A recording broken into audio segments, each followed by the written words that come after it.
So I grew up in a super small town in north of Sweden. And I mean, music is a thing, but it's a very specific like clique of people.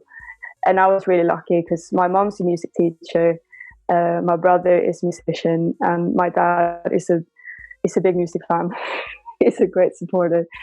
So I always had it in my life. And to be honest, there wasn't really a time where I didn't think about not doing music, you know, because I always studied it. I always done it with my friends. So when I was younger as well, you know, my mom did classical music. My brother was a metalhead. I did a lot of jazz as well. So there's always been a lot going on there. But then as, you know, we turned like 16, 17, me and my friends were doing our music. And in Sweden, the hip hop scene is massive, super cool. There's a lot of just collectives out there, just working with their friends, releasing independently and still doing it, you know, as a living, which was a super cool thing to kind of grow up with, because the whole independent scene was kind of the only thing I ever knew, to be honest.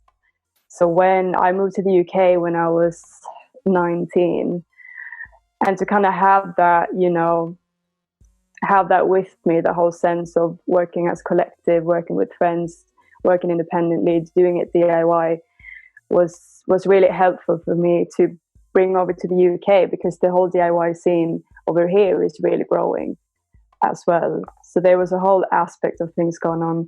But there's always been a lot of music. I've always had a lot of musicians around me. So there's definitely influences from everywhere. I mean, I started doing hip hop 3 years ago, I think, 3 or 4 years ago. And before that, I was like, I'm going to be a jazz singer. I grew up, that was the main thing. And I moved to the UK with one of my friends because we were going to go study. And I was going to study vocals and he was going to do production.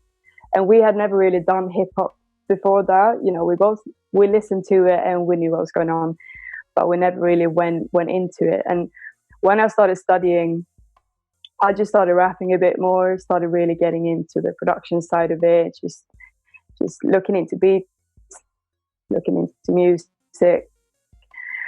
And I was getting really frustrated because I was like, okay, I can't really produce myself, you know, to the point where it's something that I would actually want to rap over. And I went to my friends and I was like, oh, I just feel really stuck. And he was like, oh, I actually got like a few beats here.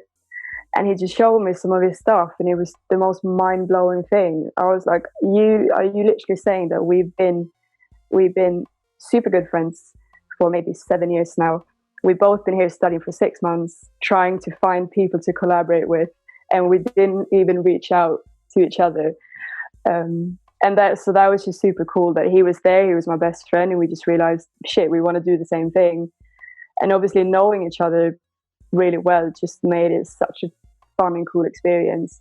And I mean, we still work together now. You know, all my main stuff I've always done with him, and it's been like a really full circle experience to kind of do everything together with a guy that I met when I was 12 years old, you know.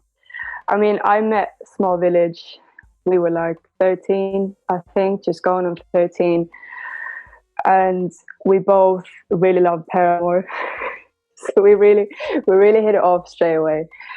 And then, you know, he moved out of our town for a bit and we didn't really speak. And then we kind of got back together, moved to the UK. Then he moved back home after a year. But, you know, when we started working together, it was so much fun because obviously we both were so excited over the fact that we were working together.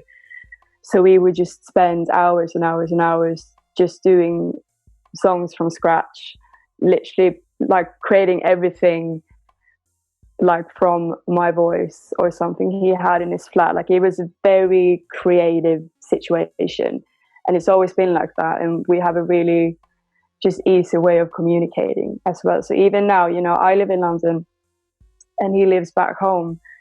But, you know, every now and then I just get an email with 9 tracks where he just goes, there you go, have a listen. I listen, I do my bit from here, or I try to go home. We get into his cave for a good week or something. So we always have stuff going on. And we've done it for such a long time now. And when we did Clover, for example, that was the first time we spoke in a few months. And he sent me the mix, and I was like, this is sick. I just recorded it that night, sent it back.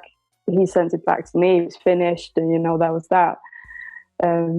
So it's really easy to work together, and I know that we both really enjoy it, because since we've done it from the start, it's just really, it's quite inspiring to have something like that. And we know that we really push each other on, and we just want to do music like that. It comes down to that. We just want to do music, and we both really inspire each other. Like whenever he sends me something, I'm like, dude, you're just getting better. And it's really cool to see someone I grew up with developing in their fields, and seeing him kind of finding his expertise in a way. And for me to sometimes be a part of that, super, super cool. So I will always recommend to work with your friends, because it's super cool.